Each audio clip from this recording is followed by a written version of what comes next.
Hello, friends. Welcome back to the show. Thank you for tuning into the Championing Hidden Heroes podcast, where we are trying to sort of really think about, the unpicking the successful habits of the hidden heroes in business. So the people who work behind the scenes. And my guest today is Jessica Gardiner. Hi, Jess. Hi. How are you doing today? Very well, thank you. Thank you for having me. Thank you for coming on. For those of you who don't know, Jessica founded the Assistant Room, which is a global membership and community, I suppose, for assistants, right? Yeah. And Jessica's, used to be an executive assistant for a long time. How long was your career as an EA? I was an EA for 10 years and I worked for mainly C-suite, and that was across property, fashion and healthcare. Cool. And the reason why I'm sort of quite keen to have Jessica on the podcast, I think she has obviously taken her career in a different direction now, but is still very heavily linked to, championing the assistant community and giving them a platform and a place to share stories, get together in a pre-COVID world. And so we're sort of doing something similar, I guess, right? In a different way, yeah.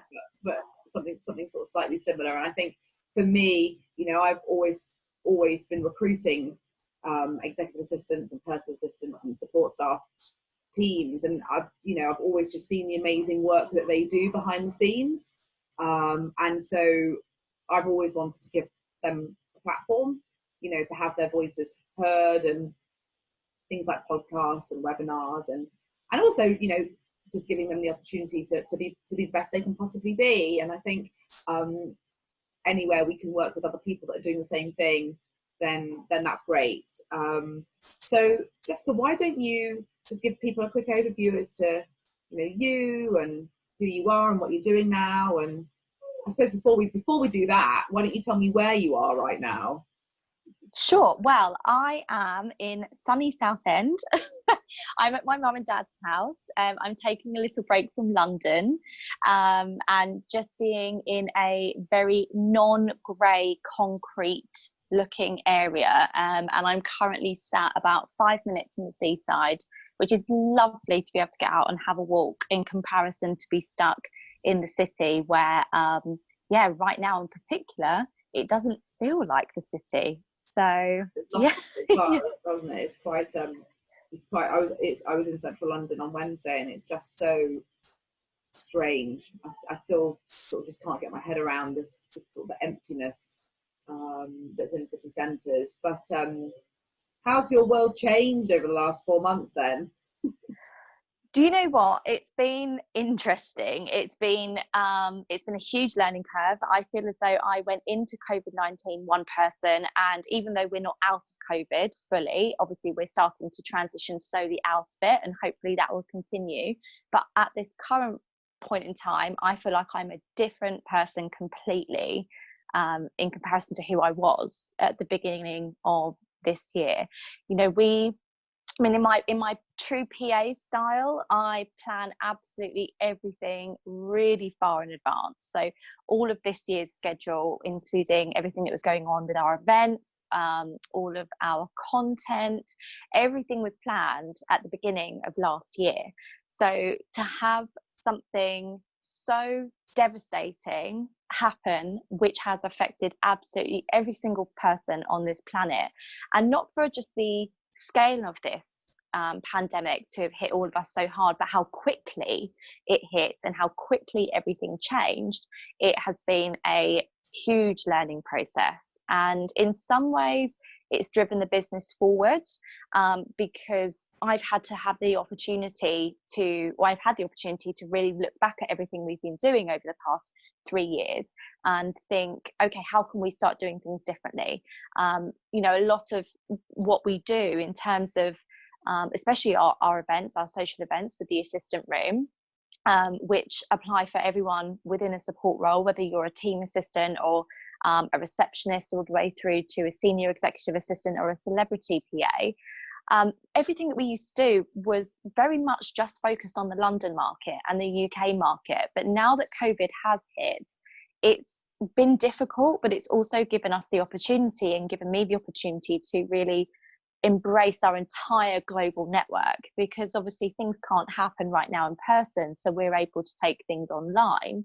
And whereas everything is very different to how it used to be, and there are pros and cons to taking it online, and obviously there's pros and cons to it being in person as well, but one of the really amazing pros to what we're doing now and how I'm running the business is that events that once would have just been available to somebody who worked in Belgravia or someone who worked in the city is now available to somebody who works in Australia, somebody who works in New York, somebody who works in Thailand. So there's been a lot going on. It's been stressful to say the least, and there have been quite a few moments where I've thought, I just don't want to do this anymore. But I have always maintained this mindset where if I was to give up now, there might be an opportunity tomorrow that could be completely life-changing for me and the business and all of our members. But if I give up right now, I would never know that that opportunity even existed. So yeah, it's been hard, but I'm really proud of how far we've come as a business and how we've developed and how we've really embraced as much change as possible. So yeah, I mean, it could be a lot worse, but it could be a lot better. Yeah, it's well, thank you for being so honest, because I think you know, when you're in a position of leadership, sometimes it can feel a bit scary to be vulnerable and to open up about what struggles you're having. And I think ultimately, you know, for the majority of people, whether you're leading a business or you're you know, working in a business, you're there's stuff going on that is just so challenging, and no one has all the answers, and it's all completely new, and everything's pivoted and changed. And you know, there are days where it's just really, really, really, really, really hard. And what you talk about with that mindset is a huge one, because I think it's okay to be a realist as long as you have elements of being an optimist. Like, okay, it's really hard right now, like what's in front of me is really challenging, but just have ultimate faith that in the end it will be all right. And at some point in the future, we don't know when, this is going to be okay. And that's what keeps me going. I mean, I think that right now in particular, something that I find quite difficult to get on board with when it comes to how the government in particular are kind of trying to advise us all to deal with this, is they're using the words new normal.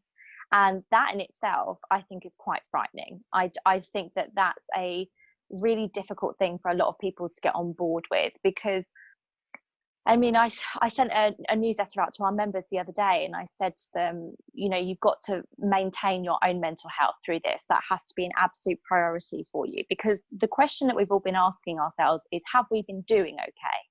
And the answer for most people to that question is, yes, I've been doing okay, but have we actually been okay? And the thought of what this new normal looks like and what this new normal means, if we actually really dissect it, none of this is normal. You know, we've all had to go through a huge change in everything that we're doing, whether you're a business owner, whether you're a university student, whether you are, you know, a mum with a couple of kids at home, and you're the person who's looking after them, or if you're a dad looking after the kids at home, and your other half is the person who is out, you know, really supporting the family. Everything has changed for everybody, and I think it's really important that we all consistently have a very open conversation about how this really is, as you said, it's going to be okay, but right now we're all still in really sort of murky water. We don't know what's going to happen, and the important thing is not to freak out. You know, everything will be okay, but we have to get there in our own time, and we have to make sure that we consistently have a really strong support network around us, and never think if you've got a problem you can't talk to somebody because you think you're going to be bothering them, and you know, they've got their own things to deal with. Because maintaining our mental health right now is what's going to get us through this, regardless of who you are, what you do, where you are in the world.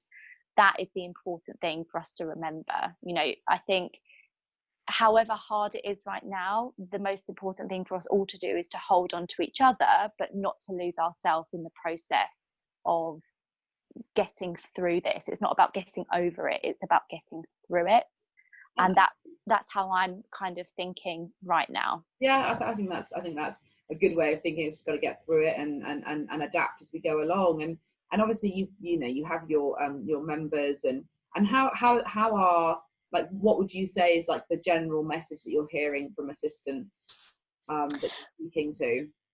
I mean, right now, obviously, everybody's absolutely petrified that they're going to be losing their jobs. We've got a lot of EAs, PAs in the network who are currently on furlough. They're unsure of whether or not they're going to have a position going back to work, or if they're even going to be able to go back to work. And obviously, you've got a lot of PAs and EAs who have already been made redundant or who have lost their jobs. And I think that's what's occupying most people's minds right now. And the message that I'm really kind of putting to all of them is, okay, you need to just focus. Like, take a deep breath. This isn't going to be something that will last forever. You need to just really kind of collect yourself, make sure that you're not focusing on what an unknown future looks like, because an unknown future just, it increases your anxiety, it increases your stress levels. And if you're able to represent yourself properly, get a really good recruiter on board like you guys, and really build good relationships with people and know where you want to go in life. This is an opportunity where a lot of people are thinking, oh my God, I haven't got a job to go back to, or I've got lots of uncertainty in my life. Embrace this opportunity right now to maybe think, if you're, say, for example, a PA or an EA that's been in finance for the last 15 years, is that really what you want to do for the rest of your life? Not necessarily, just in terms of working in finance as a PA. Do you want to maybe go into the creative sector? Do you want to look at stepping yourself up and working at C-level if you've never done that before? Or maybe, is this even for you? Do you want to, have you got a hobby that you've always been absolutely loving and you want to kind of see if you can make a bit of a side hustle out of that and help that take your mind off of everything and start earning you a bit of income? So it's difficult. It is really difficult. We have a lot of people in the network. We have nearly 20,000 people who regularly engage with the assistant room at the minute. So that is a very consistent message that is happening across the world at the minute. But it's just, we have to remember that there is a community of us.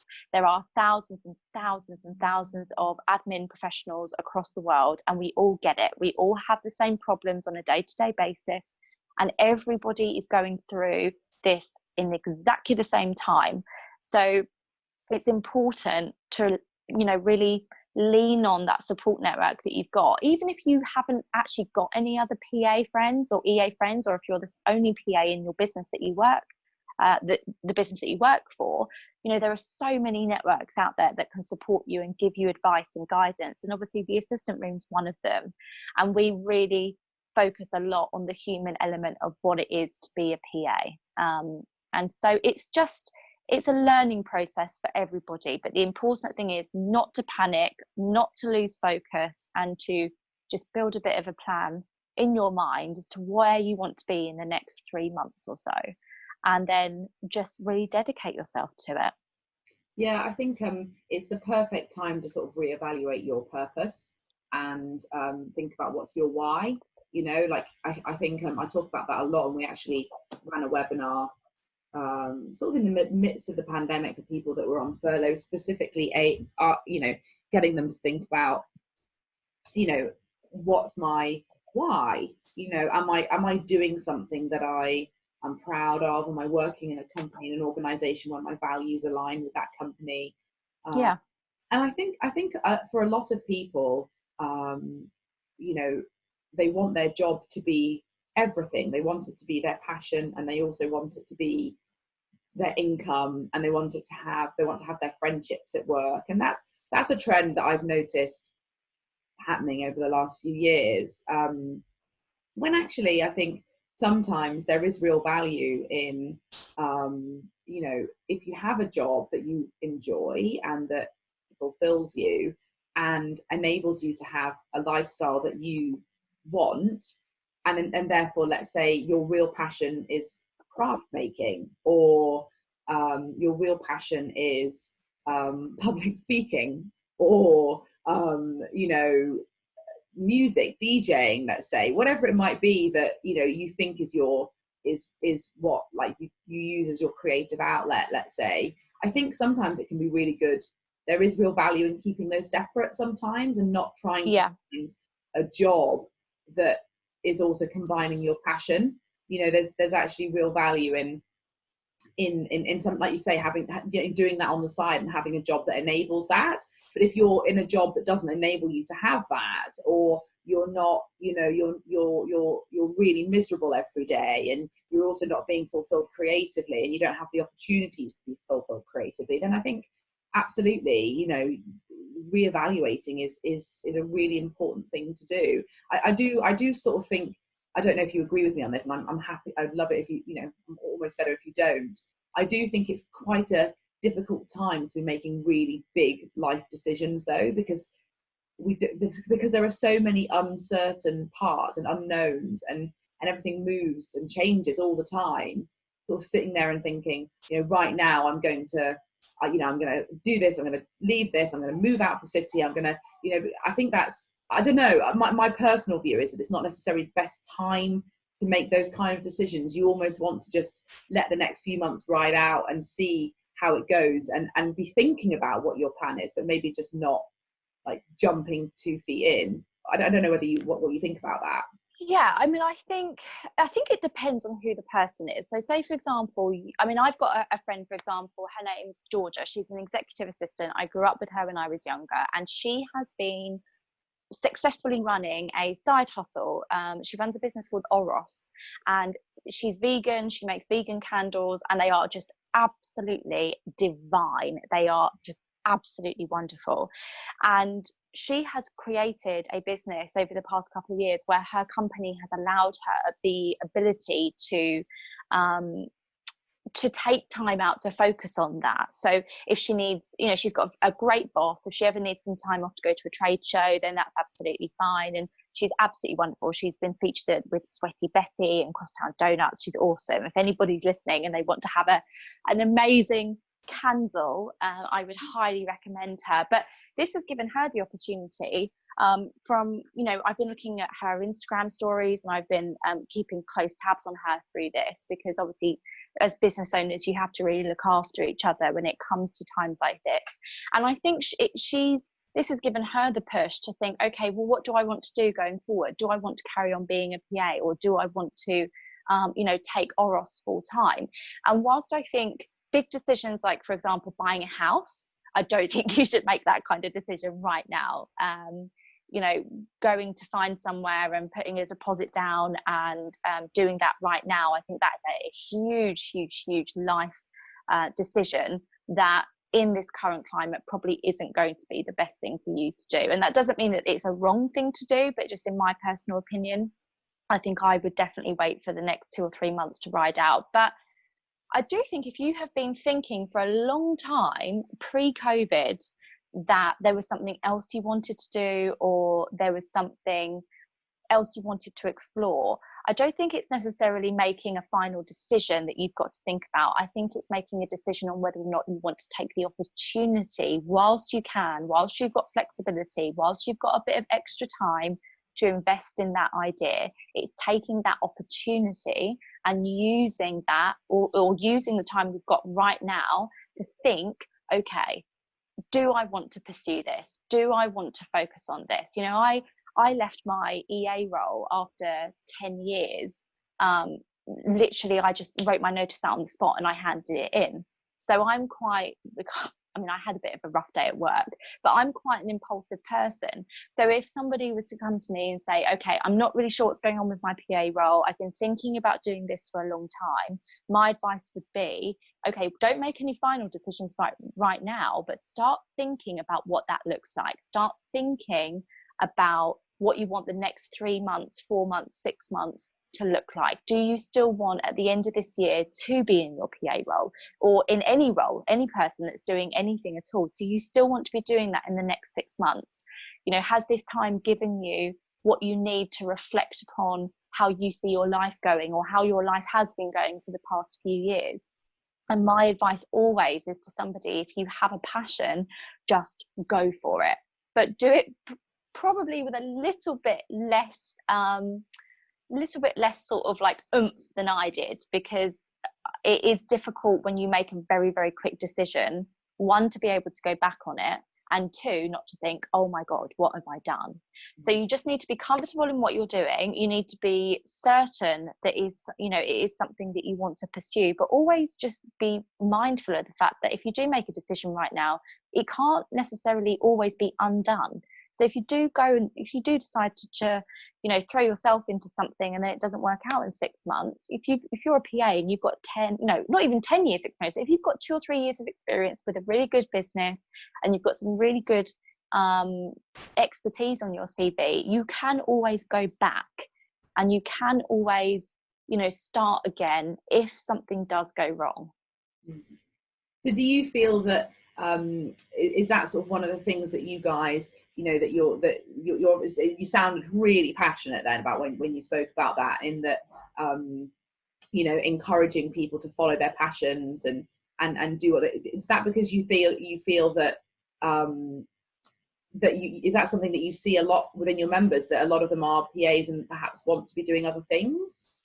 Well, we have a lot of members who are thinking about the idea of transitioning to virtual assistant roles. I think that as well is something that has come up quite a lot recently, because obviously the uncertainty that is going on right now for everybody in the world. We're faced with a very different economy now in comparison to what we were faced with 3 months ago, and that's obviously going to continue to change, hopefully for the better, but we really have absolutely no idea at the minute what's going to happen. So we do have members who want to become virtual assistants and set up their own business. We have members who, I've got one member, for example, she lives in a beautiful part of Essex, and she has just started her own dried flower company, and she's thinking that she wants to take that full time. I've got somebody in the network who has started making pom-pom wreaths in her spare time. Just little things that people are really starting to realize get their kind of creative juices flowing and something they're really excited about. What we really champion and say is, look, if you want to do anything, the most important thing for you to have behind you is a community of support. If you want to really take your life into a different direction, you need to make sure it's the right thing for you and also be aware of the risks associated. But then again, as I said a moment ago, if things do go wrong, it really is not the end of the world. Like, I know if the assistant room tomorrow, after 3.5 years of building the business, developing new products and launching those into the world, really with no guarantee that they're going to work, but we just go for it anyway. If everything went completely wrong, or I decided tomorrow morning when I woke up, I don't want to do this anymore because I'm just not in love with it anymore, I know that I would be able to go and start afresh somewhere else, whether that was going back into being a PA, or even if that was just going to work, at a local cafe whilst I just got kind of my mind in order and got that sorted. So I think it's just belief. It's about having a support network behind you, and it's about just doing something that you really love in your life. This isn't a practice run. There isn't round 2. It's about making the most of the time that you've got, and so that in 10 years time you can look back and think, yeah, okay, I made an amazing decision, I had some amazing experiences, I made some amazing friends through that process, and you can look back on that and feel really proud. That's what you must feel with Joss, because I've obviously, when I was a PA, I knew about you guys back then, and in exactly the same way that you've watched the assistant room grow, I've watched Joss Search grow, and it's been wonderful. Yeah, I think it's a really interesting one, because people ask me this all the time, like, about entrepreneurship and I'm like working for yourselves, and I'm not at any point saying that people shouldn't follow their passions or go out. So what I'm saying is, I think there's a very good way of I think sometimes we focus too much on the what that we're doing rather than like why we do. Most assistants are assistants because they like problem solving, fixing things, running to problems, and dealing, providing solutions and being needed, to feeling being needed, to to get something done and feeling like you're adding value. And even if, somewhat your boss doesn't say it, you know inside that you've done a brilliant job, and that you've made stuff happen. And that sort of service mentality and giving people an experience, I think that I think that's more important to focus on, because I think then you get comfortable with whatever you're doing. If you realize why you were born, if you like, everything on this planet has a purpose, whether it's a tree, or a football, everything in life has a purpose, and humans are no different. And I think it's really important to make sure that you realize that what your purpose is and what your why is and what drives you. And then I think you can make really smart decisions about whether working for yourself is what that looks like or whether it's not, because I don't think entrepreneurialism is for everyone actually at all. I think I think being a business owner isn't for everybody. I think working for organizations that really value their team and give you flexibility and allow you to be entrepreneurial is like brilliant for the majority of people. But ultimately, I think that there are definitely brilliant ideas like the assistant room potting away in people's brains, and absolutely now is a great time to be thinking, is that something I really want to do? Is that something I want to work forward? But jumping in both feet now, just be really mindful. I think equally, great businesses have been born out of absolutely. I mean, I set up Just Search in a recession, so this is just a very unknown situation, I think we're in. Completely. And I think the important thing, as I said earlier, to remember is just to not panic and to not make decisions that, like, for example, buying a house, like to make a decision and think, okay, I've got to do this and I've got to do that. Decisions that are similar in size to that.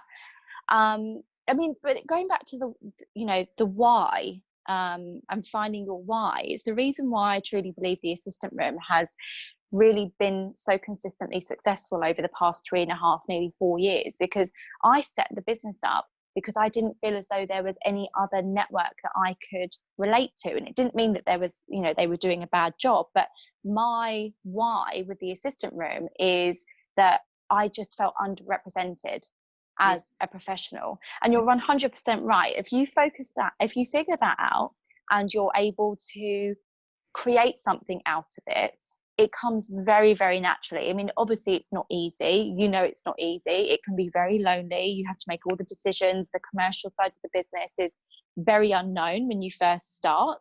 And it can be very, very difficult to, keep a good balance without, falling into the trap that I think a lot of people do when they start a business, where they think, okay, well, every entrepreneur article I've ever read says that those people who started their business sat at their kitchen room table for the first 3 years and lived on cereal. And it's about not falling into that trap. But if you can identify your why, then you automatically have a bit of a path that you're treading and that you will naturally follow, as long as you keep that why at the center of your sort of thought process at all times. Because it's then it doesn't feel like work. I mean, like Job Search doesn't feel like work for me. It's at the moment it feels like work because it's hard work, right? And you've got to just knuckle down and get on with it. And we've got 21 people to look after and a much bigger, wider community that we're championing. And it is there's a lot of pressure and a lot of responsibility that comes with that. But equally, I know that for me, giving a good service, being part of a team, speaking to people and helping people is what drives me. And if I actually wouldn't care what I was doing or who I was doing it for, as long as I was able to do those things.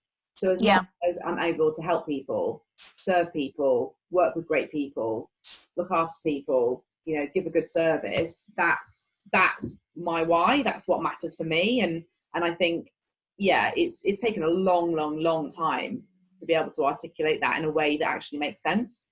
And for me to realize that sort of everything else that we think is important actually isn't. Yeah. It's those things that drive you and keep you in it for longer and committed and able to have a stoic mindset and just keep going when it feels absolutely terrible, is because actually you're still serving a part of you that needs to be fulfilled, whatever that is. And I think that's the exciting thing. And I think giving people a community like you've done and continue to do is so important, because now we are so geographically spread out, and things are different to how they were 50, 60, 70 years ago. And you can weirdly feel like you're on your own, can't you, when actually it's not until you tap into groups like the Assistant Room and all the other platforms that exist that you realize there's so many other people in the same boat as you. Yeah, 100%. I mean, speaking from experience, being a PA can be a very, very lonely job. It's extremely demanding, as you know, with all of the clients and the people that you work with. It can be extremely demanding. It's very, very fast paced. Your job as an assistant will vary depending on the exec that you work for and depending on the level of support that they need. And I think that is really shown or demonstrated when you are able to look at a wide variety of job descriptions, or when you look at a wide variety of different businesses and how the businesses operate. It's completely dependent on the company you work for and the person you work for as to whether or not you have a great job, or for some people they don't have a great job.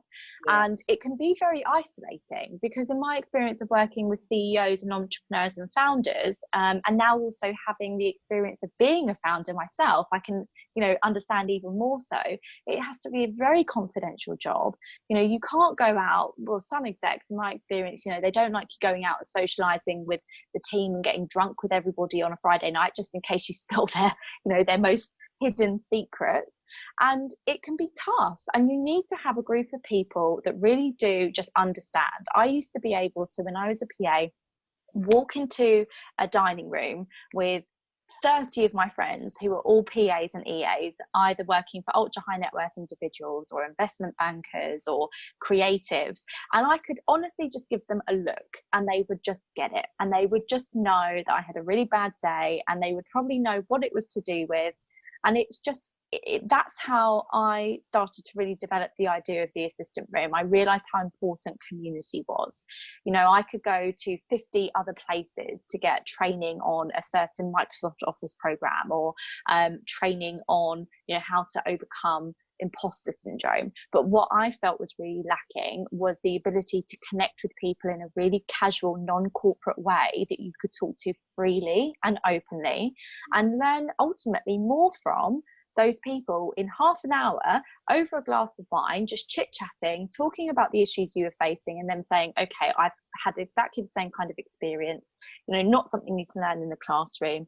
And then me just listening and being an active listener. And obviously that's a skill that a lot of PAs and EAs have, which is not something everybody does have. The ability to listen and the ability to retain information and process that objectively, so that you can think, okay, next time this happens, maybe I'll change my approach, or maybe I'll start thinking a little bit differently.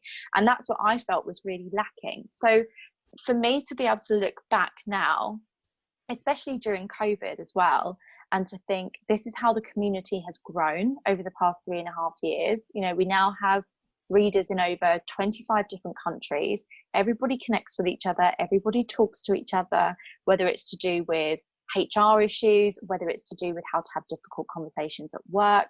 You don't have to go and sit in a room with somebody who doesn't have experience as a PA, but is an expert in that field, talking to you about that, who charge you a fee. That doesn't need to happen anymore. You just need to have a really good connection with the people within your industry who have the same experiences as you, and who you can really sit down and have a comfortable conversation with, even if that's over Zoom, even if that's over a phone call. Especially now, as well, all things considering, all of us going out for a glass of wine is not looking like it's going to be something that will happen comfortably for the next couple of months. So community is so important, especially when it comes to the PA community, because it's what keeps us going. And it's the reason why I think I've stayed so passionate about the assistant room as well for so long, because the feedback that we get from the interaction that we really promote to all of our members and to our external network as well, it's just amazing. I mean, we've had people come to our events before. We've had one couple who got married like a year and a half ago, because they met at one of our events. Their relationship slowly developed, and now they've got a family, and it's just absolutely amazing. But it's very overlooked by a lot of people. A lot of people don't understand the value of networks. They don't understand the purpose of them. And if you have one experience with one network, a lot of people think that everyone else is exactly the same, and it's completely untrue. I think the nice thing about the PA industry is there's so much diversity, and there is something for everybody. So it's just about tapping into that and using that resource, because it is absolutely invaluable. Actually, I mean, we are really niche. We recruit predominantly for private equity firms, hedge funds, asset managers, and one of the main reasons that we've had while we've built the community we've built and we engage with them is because you're normally going into a group of, you're quite lucky in those sectors because they do have other assistants. You're normally going into a company with, let's say between 20 and 50 members of support, and they are valued and they are really well respected. And so that's the biggest sell for anyone. Any time I've ever met an assistant over the last 10 years that I've thought is suitable to go into the sector, can cope with the pace, I'm always looking for team players. I'm not looking for a queen bee. I think ultimately, that's one of the things that has, it is so nice about it, is the willingness to network and commute and work together. And I think, leveraging each other's superpowers, finding in your own organization, if you've got a team of assistants, if you haven't got a network in place, then put it in place straight away. And you should be meeting once a month as assistants and talking about, just as you said, like just chatting amongst each other. You work for the same company. Yes, you work for different people, but you work for the same company, and you can leverage each other's strengths, especially in a time like this where, let's say, one of you is particularly good at Zoom webinars, or like managing teams, and the other one of you is, really good at, so another part of tech. If you guys all talk about that and share that with each other, you're all going to be better at your job because of it. 100%. That I think is something that is more and more assistants need to get on board with and understand the value of collaborating and working together. And if you're not worrying about feeling like the stupidest person in the room, not worrying about not having the answers, because I think assistants typically are sort of always looked to have the answers, and sometimes you don't, and that's okay. Go and find it from someone else who does in your network, probably, if you've taken the time to build it. And I think that's what I think, tools like LinkedIn and are so great, because you can be perfectly happy. A lot of people think, I only need LinkedIn if I'm looking for a job, and it's like, no, exactly. It's going to help you be better at your job. Build your network, and you can leverage that. Oh God, my boss has asked me for this, help me, what do you think? And there you are. It's like, it's an instant access to a group of people who can help you. And that's, I think, if you were an EA on your own and you're in a company where there aren't any others, then you've definitely got to seek that outside as well. But I think, 100%. I mean, I remember looking back at my last EA role, and I've always maintained this value that I've always had mentors, and I don't just have one mentor. I've always had multiple mentors, and they're different mentors depending on what I need help with. So I remember when I was an executive assistant, or when I first started being an assistant, and I was very active on LinkedIn all the time, because I just think it's a really great place to observe different people, to understand how different people operate. And obviously the platform in itself has developed so much over the last 5, 6, 7 years. It is possible, or I personally think it is the most valuable professional tool out there for anyone to really take advantage of. So when I was a PA, if I needed a bit of mentoring when it came to organising large scale events, I would do a little bit of a search on LinkedIn, and I would find a PA who was, I think I found a PA who worked for the Natural History Museum, and I just dropped her a message and I said, hi, I would really just value a little bit of your time. If you've got an hour, you know, just to have a coffee or something, just to kind of talk through how you organize events and how you've done XYZ. And then I would take notes down and I would keep those and I would use those to continually go back to. It was the same when I first started organizing private jets. I had absolutely no idea what to do, and the thought of booking somebody on a £30,000 flight, that, you know, if you get one thing wrong, or not even necessarily one thing wrong, but in their mind wrong, you know, I was going to feel absolutely horrendous about myself. So that's when I met, for example, Jessica from Quintessentially, and I reached out to her, and I saw on LinkedIn that she was the EA to the CEO of Global Travel at Quintessentially, but she also worked in their private aviation department. And I went to her for advice on that. And out of that in itself, we've grown a really good relationship. She's one of my best friends. She's getting married next year. You know, we're talking regularly about wedding planning and absolutely everything to do with that. So it's important as PAs to recognize the resources that you have, to understand their value, and then to align what those platforms can do for you with what you want to achieve going forward. Because it is such an amazing tool. I mean, we hit 12,000 followers on LinkedIn on the assistant room yesterday, and I was just absolutely ecstatic. And for me to think I can still get excited about using a platform that I've used for the past 10 years, I think that just proves how much of an amazing resource it is.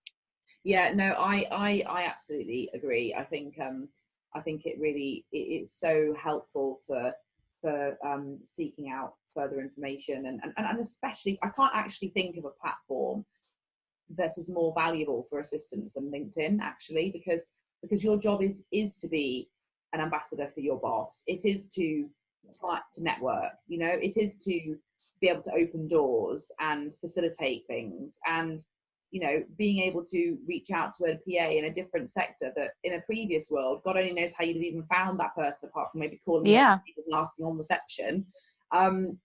It's so easy to be able to, you know, see what else is happening in other sectors and cross-pollinate and get different ideas. And I think it's a tool that is not at all just for looking for a job. I would say that's the smallest part of what it's meant to do. So yeah, it's so, I love hearing how assistants have used LinkedIn when they've been in jobs, you know, because I just think you know, I think the majority of people just assume it's for when you're looking for a job. You know? Yeah, and I think what a lot of people need to, and this idea goes hand in hand with that thought process that you've just said, Sivan, and I completely agree. Most people that I speak to say, well, I don't use it that often because, you know, I'm happy in my role and I don't need to look for something else. So it's something that we are working on with our members at the minute, and it's something that has been put back a little bit, obviously, because of COVID-19. But we're going to be, every quarter, for all of our new members, we're going to be hosting LinkedIn masterclasses. So we're going to be getting everybody in a room. Everybody's going to have their headshot taken on a really nice bright background so that everybody's got a proper photo, because I see far too many assistants with photos on their LinkedIn where they're on a beach on holiday, or it's a selfie with them at the pub, and I just think that doesn't represent who you are as a professional. So we are going to every quarter have sessions where we get everybody together, have a really good headshot. I've got a fantastic photographer. She does all of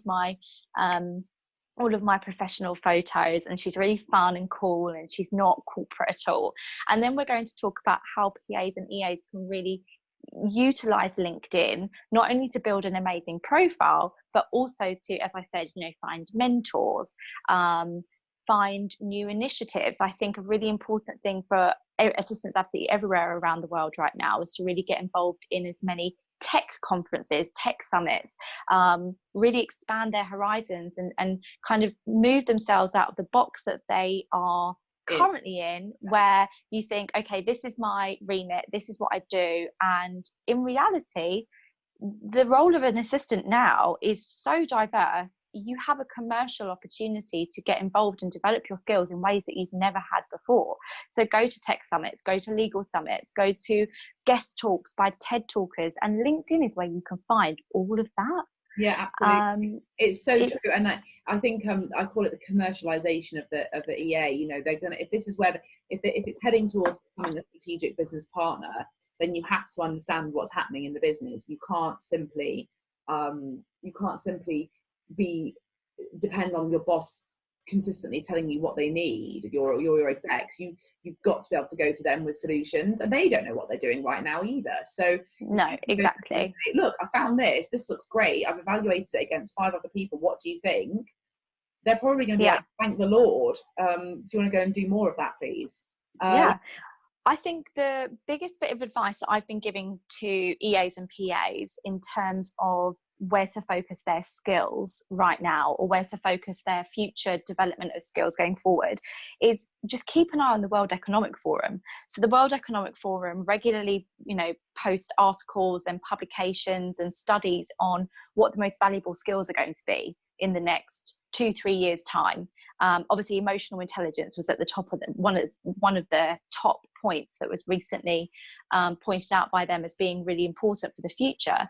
But I think that's where, if you're a PA or an EA and you're not 100% sure where you can start with on your growth, and you are stuck in a bit of a rut where you think, I'm just that phrase, I'm just a PA.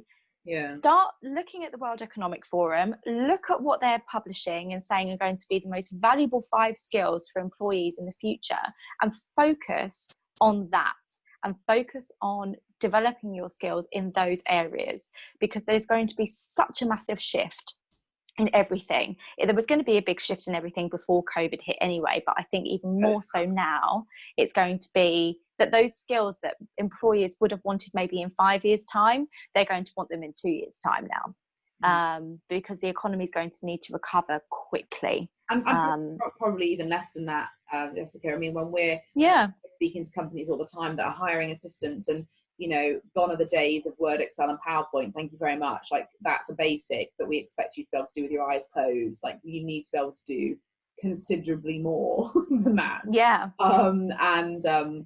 I think it's 100% true that the role will evolve, and I think we're going to become an even more interesting and valuable role. And the work that you're doing, the work that Just Search is doing, the work that Executive Secretary is doing, all these brands and communities all over the place that are working to build and raise the platform and profile of assistants is so important, because the more each individual challenges themselves to be better, to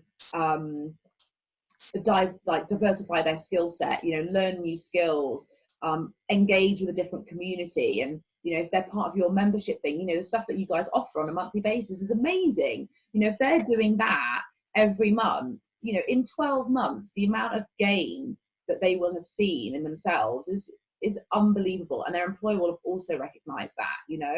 And it's just really exciting, I think, about where the role is going for the people that want it to go that way.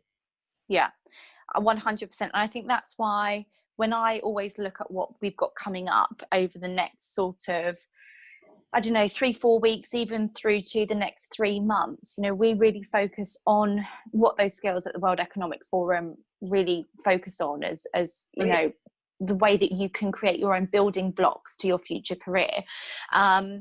But then we also include things that are going to help you in your personal life as well. And we keep it fun. So it's not all about just having that corporate or that professional learning. We also have people coming on board talking about how to manage your own finances. We get people coming on board who are dietitians, who can help you, kind of be happier and healthier in yourself. Because I think what a lot of different networks focus on completely is just the professional side, and obviously that is super, super important. But in my opinion, working as an EA before, and this was something that I could relate to throughout my entire career, if I wasn't in a good place mentally, if I didn't have any energy, if I didn't have any motivation to go to work because of outside personal situations, I wasn't able to perform properly at work. And so I could try as much as possible to be the best PA or the best EA, and be working God knows how many hours for people who I found really inspirational and I learned a lot from. But if I wasn't able to really focus properly because of areas that I was lacking in my personal life. It directly affected me on a very, very regular basis. So we try and keep it really fun with the membership. We keep it very relevant. We keep it very on trend. We make sure that there is a lot of diversity and inclusion in everything we're doing. We do diversity, well, we're just about to launch our diversity and inclusion campaign with our members, and we're not only just going to be talking about obviously recent things with the Black Lives Matter movement. We've already actually started lots of work with that, but we're also going to be talking and teaching people how to work with colleagues who have invisible illnesses, people who have disabilities, people who just have lots of different things going on in their lives, so that we can be the best people as we possibly can, not just necessarily the best PA. Yeah, because it's the whole self, right? What you're saying is you're trying to provide a service that looks like the whole person, because I think the whole notion of like work and personal, and we are the same person, and now we're even working in our homes. So like that whole notion that there's this version of you that goes to work and a version of you that's at home is kind of eradicating, and you've got to look after the whole person in order to be good at any of it, right?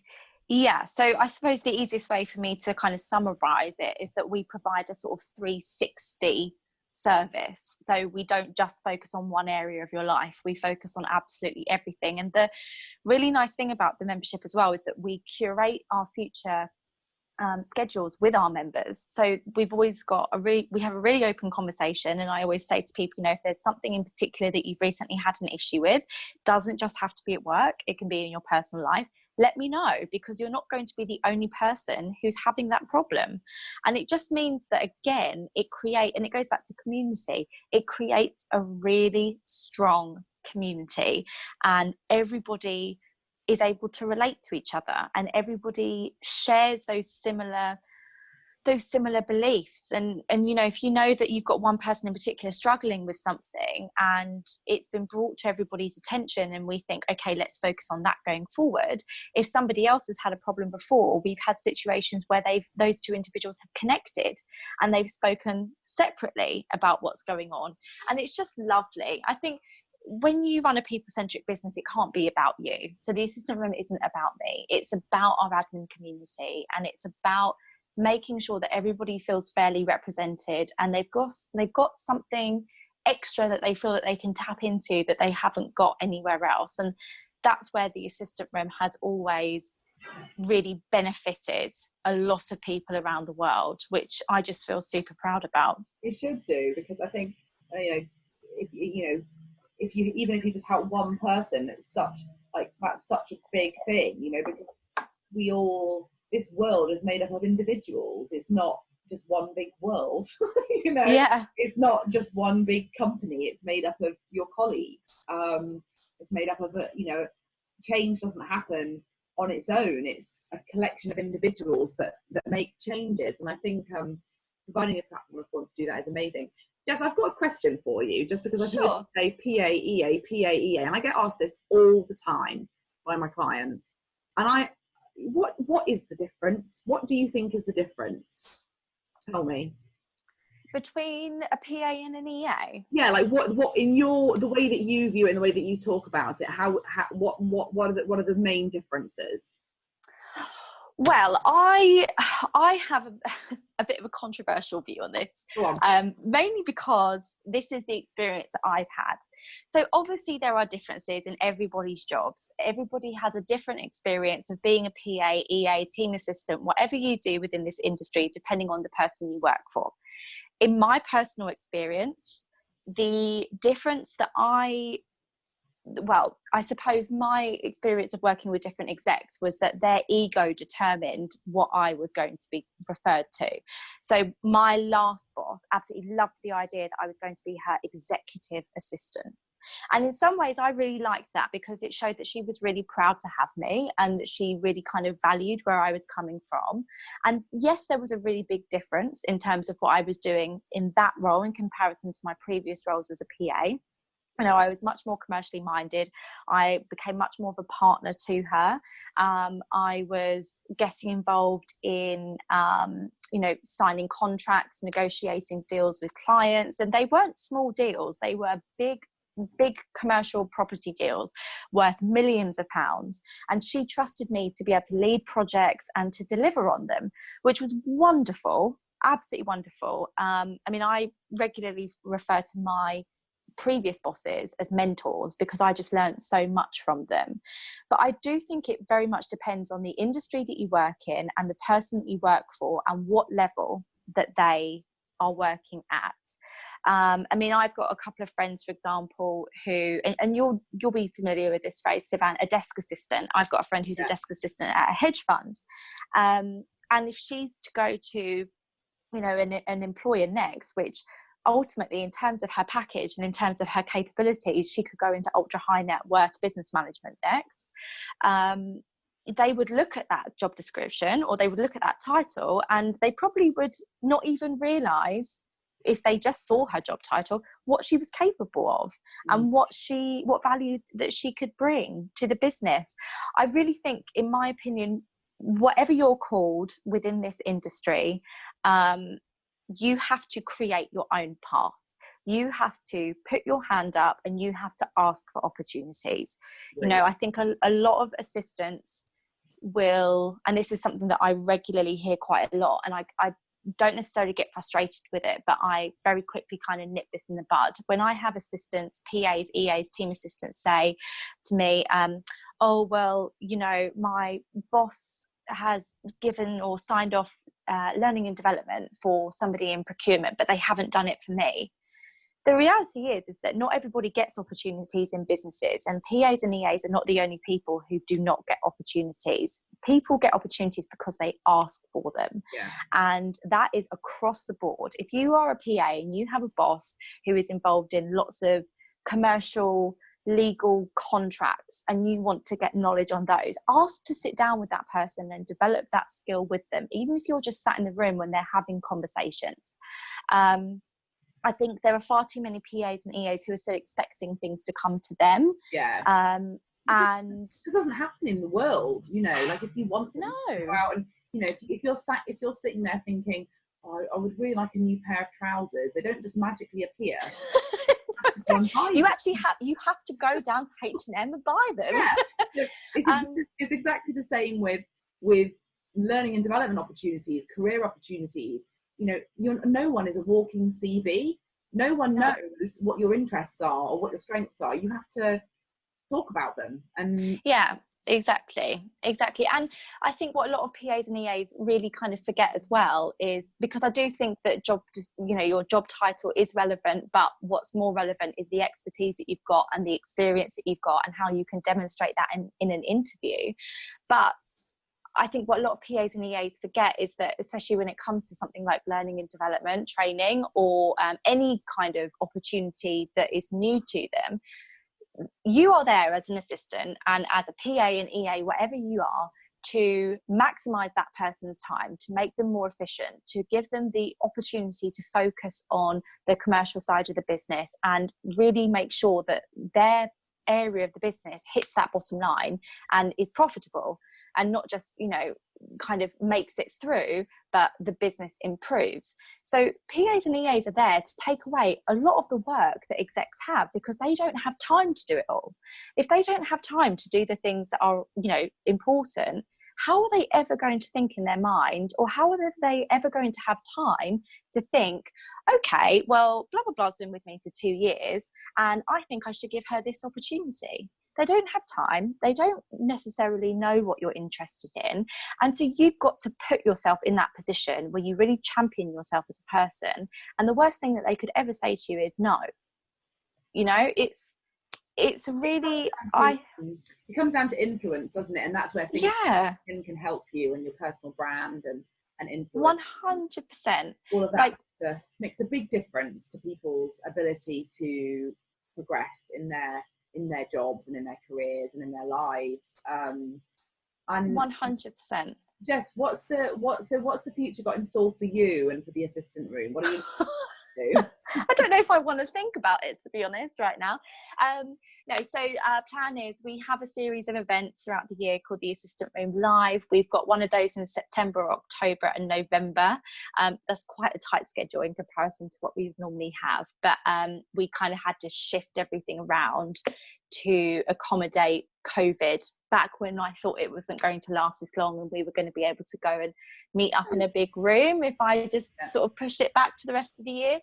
So we've got those in place. They're going to be absolutely amazing. And then obviously we've got the membership, and the membership is continuing to grow. We are developing lots of new initiatives to go with that membership throughout the year. We've got an amazing social schedule. We've got an amazing learning and development schedule.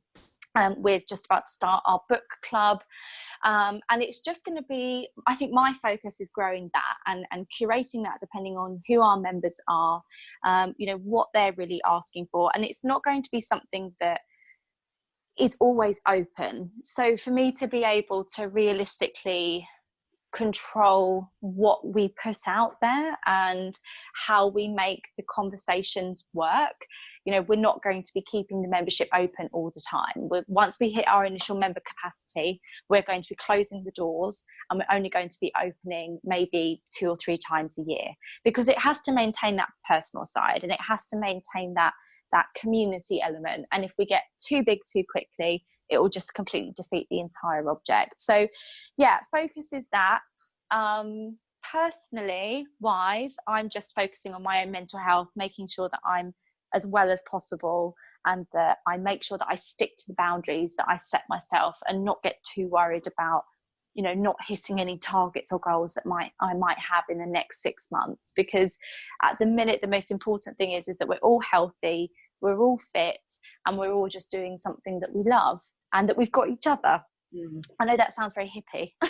No, but I think it's quite true. I mean, I think ultimately you can sit back and think about people that are in so much of a worse position than us, in our own immediate communities and in the wider spectrum. We've just got to be grateful that we can have this conversation, right? Yeah. And I'm also really curious, because I just want to know, what was your favourite EA job? My favourite EA job, so the one job, actually no, there were probably 2. So I had one slightly more unusual one. My main favourite role I ever did, I was working as the EA to the COO for the biggest pathology service in the UK called Vipath. So right now they are the people who are in charge of processing all of the COVID tests. And I absolutely loved it. My boss was absolutely amazing. We became best friends. He's still, I was 21 when I had that job, so nearly 10 years ago. And he still turns up on my doorstep now with a bottle of red wine, just completely unexpected, if he's ever in the area. And it's just wonderful. But he was amazing. That was really the role that kind of made me the EA that I was. I was able to develop different skills in terms of event organising. I organised an event for 750 people completely by myself. I remember designing 750 invitations, printing them off, laminating them, and then using a guillotine to individually separate them. It literally took me about 2 months. It was crazy, but that was amazing. I got a lot of commercial experience there. I learned a lot about operations. It was all really fun. I used to go to the labs at St Thomas's Hospital and see where they would test absolutely everything. It was just amazing. So I loved that role. The other job that I think probably comes quite close is I was a business manager for at the time a fashion blogger, and she was a fashion blogger before blogging became a thing. So I would regularly be in Condé Nast's offices at Vogue with her. I would open the door, maybe because I worked at home with her, I opened the door 5 or 6 times a day to Dior, dropping presents off for her and all of these amazing things. We got to travel the world and do fashion week together. And whilst the pay wasn't great, it was awful, to be honest. I had the most amazing time. It was so fun. I met all of these amazing people. I met Karl Lagerfeld. That was fantastic. I went to an event where Colin Firth was there one day, and he gave me a kiss on the cheek, and the Bridget Jones in me just absolutely died inside. It was amazing. But what I also learned working with Ella was that you have to have boundaries when it comes to working in certain industries. Working in fashion was crazy, and I wouldn't go back there at all. It was quite it wasn't a very healthy environment, let's just say that. So for lots of reasons, but I would never change it for the world, ever. I would go back to working at Viapath if I was ever to go back to being a PA, but then again, I do think my boss has left, so it would be very different. But yeah, it was good. I absolutely loved being a PA. I would never change it. I think it has given me all of the skills that I have ever needed to be able to run my own business, and also taught me not to give up, because I sat in a room with lots of very, very high-powered, important people for 10 years and watched them go through the same things that I'm going through now. Hence the reason why I refer to them as my mentors. So yeah, I feel very lucky to have spent 10 years as a Neo. Yeah. And book club wise, you mentioned you're starting a book club. Yes. Do you enjoy reading? Is that something you like doing? I do enjoy reading. I realised through COVID, when I suddenly had lots of free time, and I went from having 7 meetings 5 days a week to having no meetings, I kind of rediscovered the things that I really loved. So I grew up in a very lovely part of Essex. I always had a book in my hand. I always was out with the horses, you know, just on a hack through fields in Basildon, and it was lovely. So what COVID has taught me as well is to reconnect with what I absolutely love, and reading is one of them. And one of the books that I'm reading at the minute is called The Power of You, which is a book by a lady called Hannah Power, and she is amazing. So she recently spoke at an event that we did. It was actually earlier this week, on Tuesday the 14th of July, and she has an incredible story, and she talks about adversity and overcoming adversity, and how to really develop your why, and how to really focus on building your brand. And it doesn't matter whether or not you're employed or whether you're a founder. It's important for everyone to understand what their identity is, and then know how to leverage your identity to be able to accomplish your goals. So that is what I'm reading at the minute, and it is absolutely amazing. Absolutely amazing. The first book that we have for book club, we're just finalizing it today, but in the wake of the Black Lives Matter movement, we've done a lot of work to promote resources, books, businesses, all Black owned, Black initiatives. And so the first book that we're going to be reading as part of the book club is something by a Black author on the topic of the Black Lives Matter movement, and obviously the history that goes on behind that. So I'm really excited. It's going to be really good. And the feedback we've had on that is that a lot of people love reading, but they just don't feel as though they've got time to, and that this is going to really enable them to dedicate themselves to reading again, which is lovely. And there's also audiobooks now for people, there's audio, so you can always listen to it that way if you're if you prefer, listen rather than reading. I love reading. It's like I don't know what I'd do without it, to be honest. And I'm reading. We've also got a book club at Just Search, and the first book we're reading, which I'm coming to finish, is a book by Ross Edgley. The sort of extreme athlete. And he's written a book called The Art of Resilience, where he's swimming around Great Britain. Wow! He swam around Great Britain. He actually did it, and it's just talks all about his the mindset that he had to develop before and during, and how he did it, and all the psychology behind it and the sports science behind it. And absolutely fascinating, to be honest. Really, like, bits of his tongue fell off, when he was my god, quite ridiculous things, but he didn't give up. He didn't have one day off. Wow, absolutely unbelievable. So really, really, really interesting, especially in times like this, where he talks about controlling the controllables and not worrying about the uncontrollables. Just control what you can control, because there's so much outside that we can't control right now, but there's lots of things, our response to it we can control.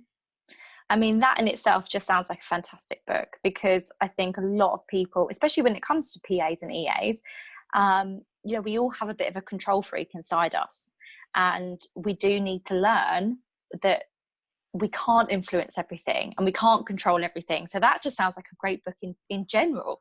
Yeah, it's a brilliant book. I really enjoyed it. I've really enjoyed it. Well, Jess, we've been chatting for ages. I can't believe it. We've been chatting for like an hour and 10 minutes. Do you, I think about wrapping it up, I suppose, and just wanted to say, yeah, thanks so much for chatting to me. I've learnt loads. What you've done. Thank you for being part of this conversation. Well, thank you for having me.